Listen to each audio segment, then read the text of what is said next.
This is live streaming, folks. It is having a video that you're trying to play and the audio just doesn't work sometimes. Thanks so much for showing up for today's episode of MicroConf On Air. As always, I'm your host, Rob Walling. That video that was playing with no sound was about a 90-second announcement video for the MicroConf Video Vault that we've launched today on YouTube. And if you head over to youtube.com/microconf, you will see 170 hours of videos taken over about just under 10 years of MicroConfs. And it's 194 talks, I believe, from attendees and from folks. I have 6, 7 of those myself, maybe even 8. Jason Cohen, Joanna Wiebe, Heaton Shaw, Steli Efti, a lot of the household names that you've come to know and love. And we have talks dating back to 2012 and running all the way up until MicroConf Europe here just a few months back, about 6 months ago. Feels like a year ago, but it was just a few months ago. So you should check that out if you haven't already. We'll be uploading new stuff periodically to that. Obviously, MicroConf On Air gets uploaded there, but in the future, as we run events, assuming we're able to run in-person events again at some point, we'll be uploading those videos. So give it a look. You may have received an email as well if you are part of the MicroConf email list. So MicroConf On Air, twice a week, we live stream for about 30 minutes, and we cover topics related to building and growing startups that are ambitious and fit within the goals of being a reasonable human being and having a reasonable life. And today, I'm going to be welcomed in just a moment by Adii Pienaar. But first, I want to let you know if you have any questions for me or Adii, you can go to microconfconnect.com and apply to be part of our founder and aspiring founder Slack channel. And we have, I believe, more than 1,000 people now, and some really good conversations going on. It's heavily moderated, and it's a really good group of people. So if you've attended MicroConfs, or you're even if you haven't, frankly, you should come check it out and just kind of commiserate with other founders. The MicroConf On Air podcast is live in all the podcatchers. You can search for MicroConf On Air anywhere, and you will see these. What we're going to do for now is put these episodes, the audio of these episodes, in the feed.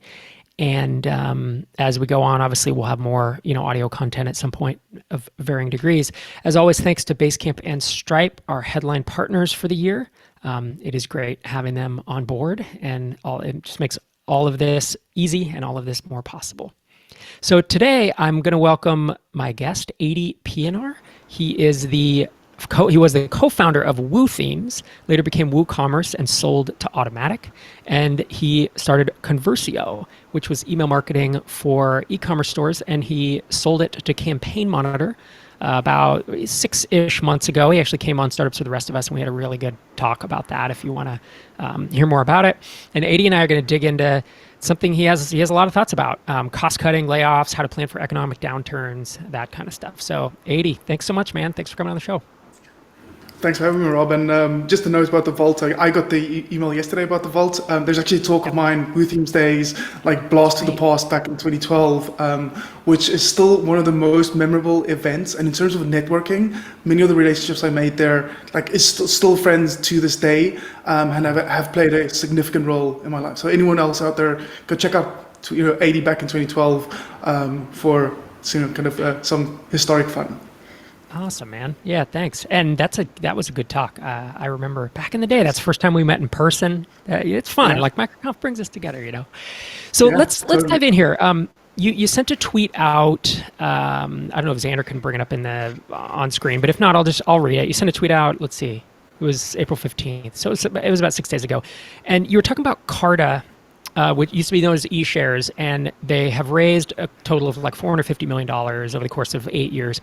But they did a big layoff, right? They laid off about 16% of their employee base, and it just got a conversation going, and a lot of people are thinking about this topic, right? Of should you do layoffs? How do layoffs work? When do they work? How should we be treating folks during this time? So I'm curious to kick us off, to hear more of your thoughts, your thinking behind that idea of cost cutting and layoffs during a downturn like this.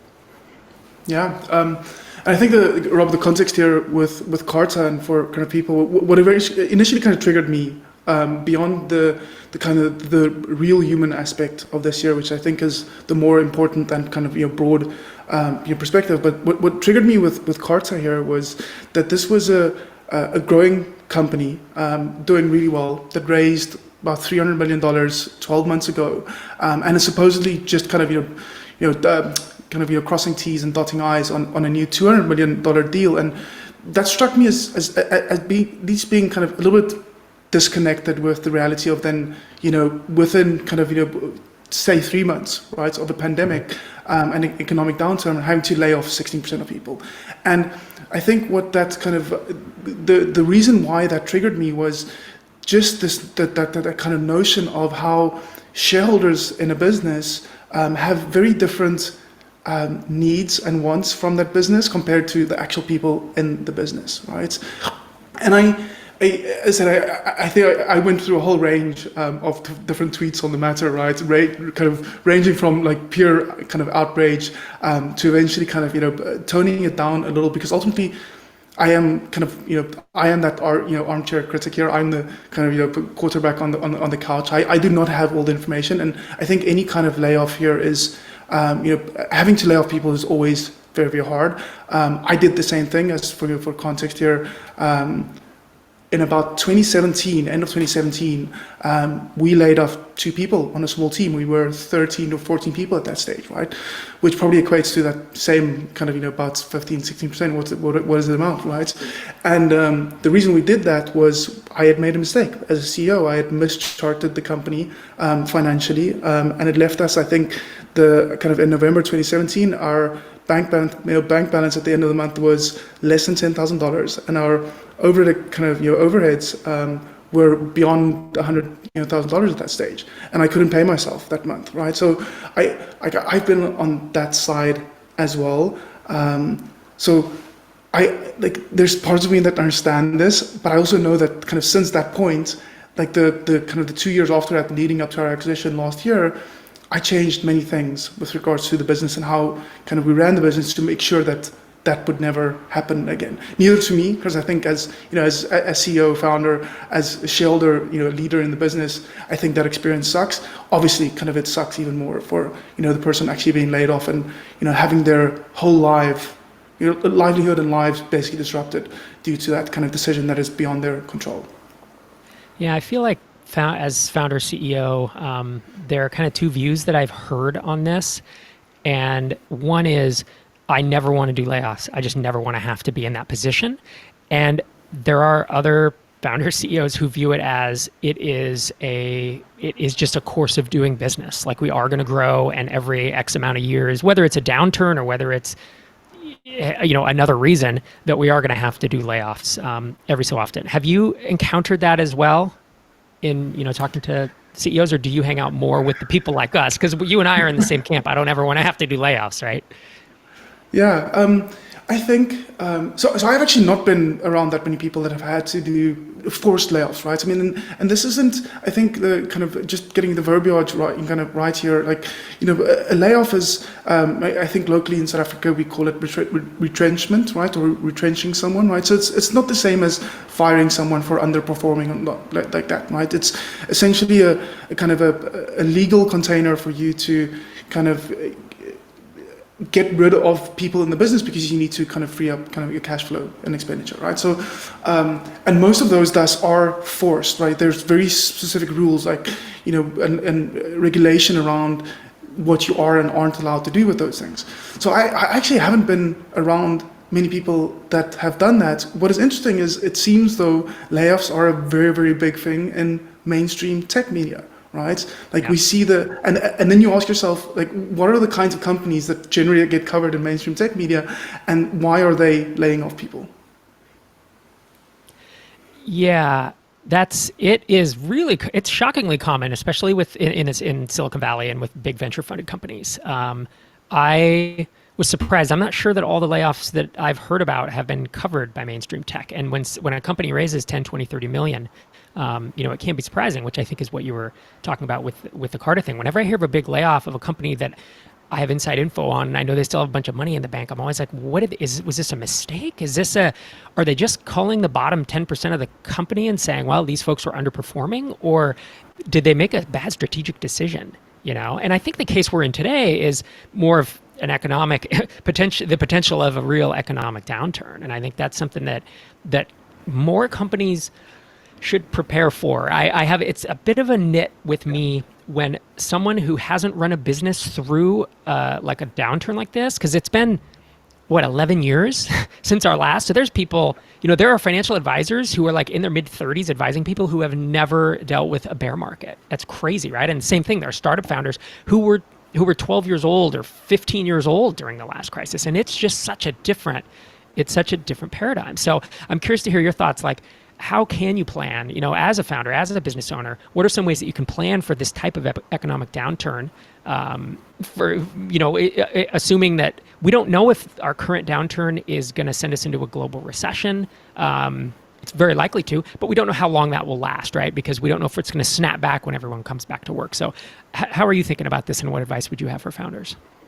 Yeah, and Rob, I think because I think that perspective is great, right? In terms of saying like many current day founders, entrepreneurs, they've never experienced this, right? So this is a new thing for many people. Even like, and to get off my own high horse here, Woo Themes was founded 2007, just as we're getting out of or starting the recession, right?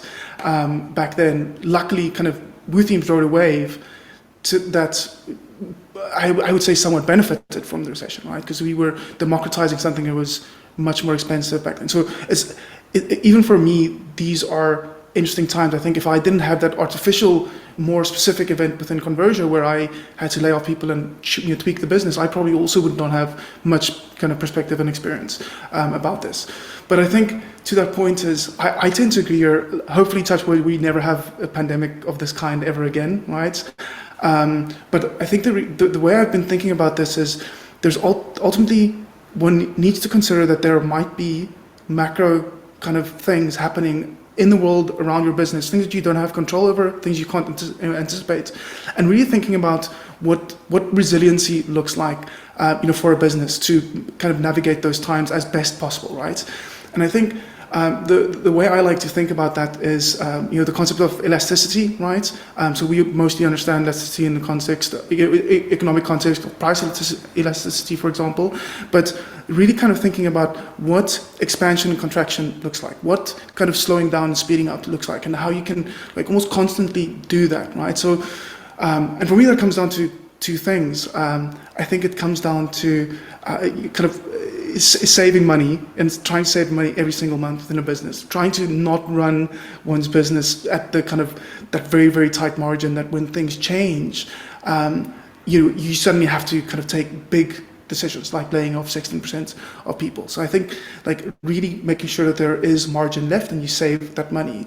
And then the second part is, for me, is around diversification. And again, neither of these two things are concepts that I think entrepreneurs are estranged to, but really diversification in terms of what do I do as a founder for my personal financial situation, right? So can I diversify some of this financial success that I have in the business and not have everything tied up there? And the reason I think that is important is that if I know that my personal financial situation is secure, at least, I'm also less likely to take radical almost impulsive, big actions when a difficult situation hits, right? So that diversification. But then I think there's also that diversification for one's team, right? Where there is a way to help one's team diversify in other ways, whether it's financially and you help them, you pay out bonuses if you can do that, and you coach them through what that diversification looks like.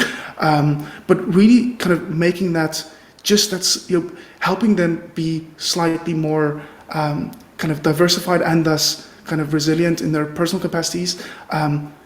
I think that's important. And I said, it doesn't necessarily have to be monetary. It could be skills, right? It could be other things that you help them accumulate in the good times, in your bull markets, that they then apply when things are much tougher.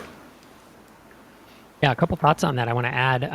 One thing, you talked about having cash in the bank and running a little more conservative, perhaps, than pedal to the metal. There's been a lot of criticism of these public companies, a lot of airlines, and the Fortune 1000 in general running so close to the margin that they're doing the CEO's bonus is based on earnings per share typically. And so they make a bunch of money one year, and instead of putting some in the bank, they buy back shares of their own stock, which reduces the number of shares, which increases their earnings per share. And so they have no cash in the bank, right? Or none is an exaggeration, but they have way, way less than they would need if you're running a real business. Weren't, if you actually weren't too big to fail, and banks do this, and airlines do this, and certainly travel companies do this. I mean, all the things that will likely get bailed out, from the government, they do that. And that's not something that we can, I don't think that's right, because they've basically taken a bunch of money off the table, kind of artificial, there's some financial engineering there. And then the government, meaning the taxpayers, kind of get stuck with the bill. But B, we as SaaS founders, as small company founders, like we don't have the luxury of doing that. So I always kept a pretty heavy store of cash in the bank account. And I was nervous when it went below a certain number, depending on what our monthly burn was. I was always mentally in the back of my mind thinking, if we hit a recession right now, what does this look like? How long can we last? And it's not a great feeling to run a business like that long term, but I do feel like it kept me being pretty realistic, So the second thing I want to throw in is I interviewed the founders of Feedback Panda on Startups to the Rest of Us a couple weeks ago. And one thing that they said is they were just kind of terrified the whole time that this business, it's to your point, that they weren't diversified, and they had this asset worth presumably, $1 million, $2 million, but they had no liquidity. And if it went under, if a recession happened, if they get whatever, it goes down for a week, if they get hacked, if a competitor comes up, there's all these things that can happen to where suddenly this thing you've worked so hard for goes away. And I do like that founders are now having some more options with this, in terms of like there's some opportunities to sell minority stakes of your business, right? Non-controlling interest. I would have loved if that was an option. I don't know if I would have done it back in the drip days, but it's cool to not have to sell your whole company to get cash out of it. You and I have both had life-changing exits, and I don't think either of us really regret those. But now that we have cash in the bank, like I tell you what, if I started another startup, I would be in a completely different mindset. I would not be like running for my life the entire time for years, looking over my shoulder. You're nodding like you felt that way too, right? I think we've talked about this. Yeah. And until you have that diversification where you can just take that deep breath, it's scary. Yeah. And I think that's the thing, right? So I think, for me, that is, and it's going to sound contradictory, but I think there's a bit of a detachment that we as entrepreneurs should do from our businesses. I don't think we are our businesses, firstly, right? And to that extent, like, and again, that supports the notion that we should diversify, right? But the other part of this is that we are still the leaders of this ship, right? And if we're constantly stressed as individuals, like we're probably kind of performing on a subpar level, right? We're probably not at peak performance. And I think diversification is that, like, if you can do that over time, and I don't think it's something that you can do, like, you don't listen to kind of us speak about this now and tomorrow you start diversifying, right? I think it is a gradual thing that you do over time. But by doing that, I think you create that space in your life, in your kind of emotional and mental well-being, which theoretically allows you to then either just take that space and apply it elsewhere in your life, right? Or be a better entrepreneur and leader in your business. And I think that should be really okay. Like we should not, we should not be that attached to the business where like literally kind of all our eggs in one basket. And I think crucially, and like part of this, and again, coming back to kind of the people cost in terms of layoffs, right? If I can self-regulate, if I can take care of my well-being as the leader of this team, then I can probably steer this business for as long as I possibly can, which then has that positive effect for my team, right? It prevents me from having to lay off people, right? Or it prevents me from having to declare bankruptcy, right? And just kind of shutting off that income for the whole team, right? And I don't want to be glib. I understand that things happen in business that is sometimes unavoidable, and those things are unintentional consequence of those things. But it is ultimately a risk-based kind of calculation of odds here, which again is, if I take care of myself, in theory, the odds of us surviving kind of and navigating, kind of difficult situations, economic downturn, is just more. Right. Right. Because when you're calm and you feel relaxed or at least confident in the future and what you have going, even if it's kind of, the world is kind of going into crisis around you, you have that ability to have a calm head, a clear head, and help your team get through that too, because they're going to feel the opposite potentially. They have less control and they're going to be stressed out by it. So I believe that wholeheartedly. I'm curious, how do you think this is different? Like what we're talking about is like build a margin, don't run things right to the edge, be prepared. How do you think this is different for bootstrapped versus, or non-venture track's been a term I've been using. So bootstrapped kind of self-funded folks or versus the venture funded folks? Yeah, so I think if we consider the latter first, right? So like if you take any kind of external capital into a business, and I think I like that notion of external, because you normally have like those shareholders have this different consideration to you as a founder or the people actually working in the business, right? Versus these kind of external people that literally only have equity on the books. And I think the key thing there is they only have simplifying, right? This might be slightly different for different kinds of investors, right? But they mostly kind of their primary need and want for, kind of in that transaction is around maximizing shareholder value, right? And like again, like all of us, anyone that's invested in anything, whether it's in kind of in the markets and other companies, like that's what we want, right? We want a reasonable and hopefully a great return on that investment, right? And that's maximizing shareholder value. But I think what that does is if that becomes the exclusive kind of North Star for a business, it could pull a bunch of other things out of proportion as well, right? And I think what we often see in, especially growing kind of software and tech companies that have cheap access to capital, they keep growing, right? And I think there's fundamental things that get out of whack there, or could, I think that's the risk, right? Whereas I think with bootstrapped kind of founders, I think I would imagine that for most entrepreneurs, they have a version of, I am starting this business because of a freedom. I'm pursuing a freedom, whether it's the freedom to choose on what I work, whether it's the freedom to choose when and how I work, whether it's just kind of getting away from the man, but there's some freedom involved in that. And I think the perspective there is thus very different. It's not just about kind of trying to maximize shareholder value, but it's trying to really make kind of use of this freedom that I'm trying to cultivate, right?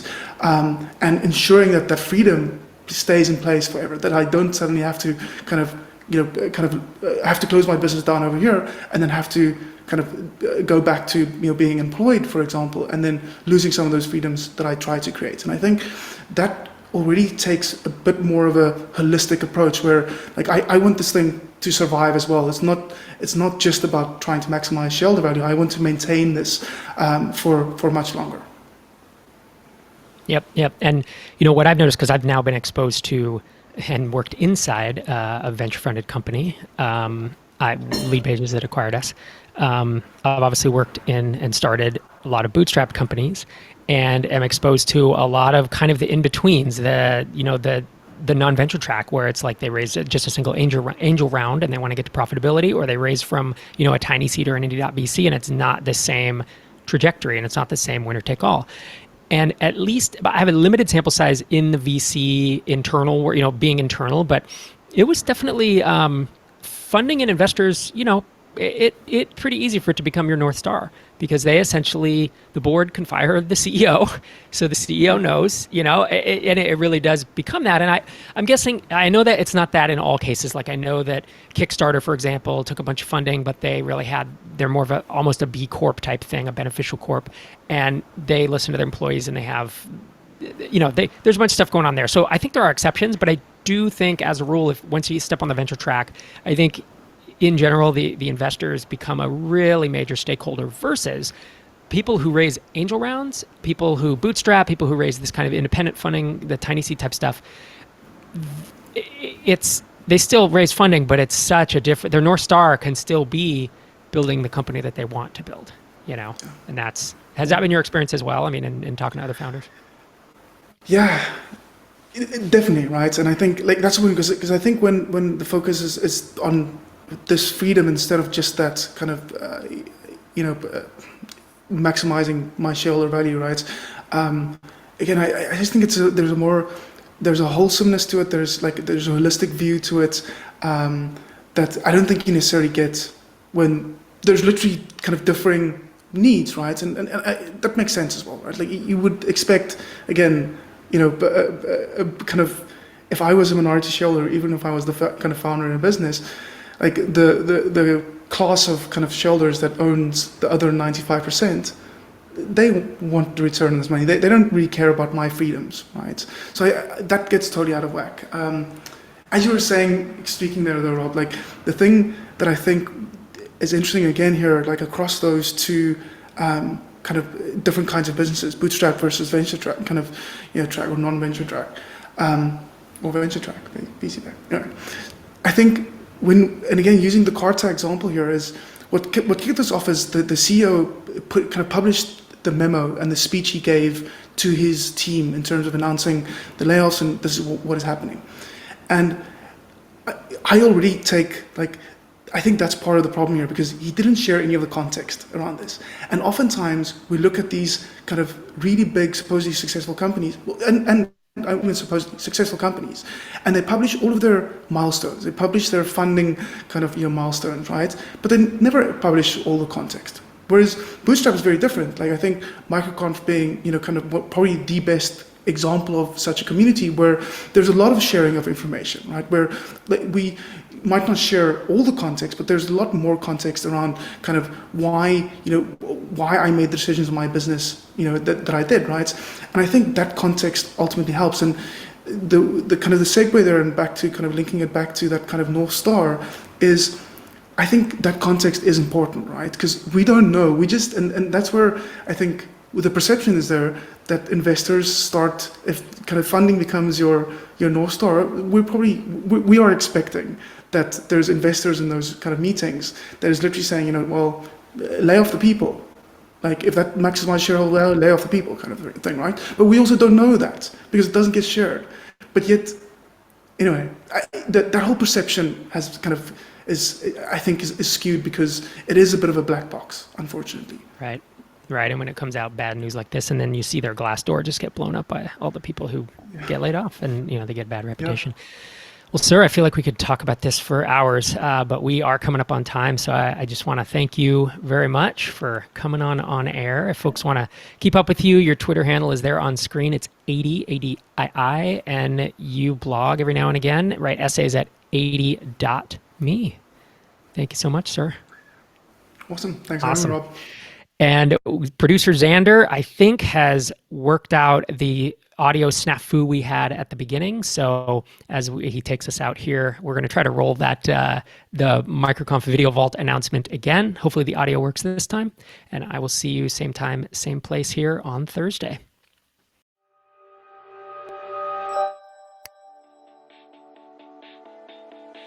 Hi, I'm Rob Walling. I'm the co-founder of MicroConf.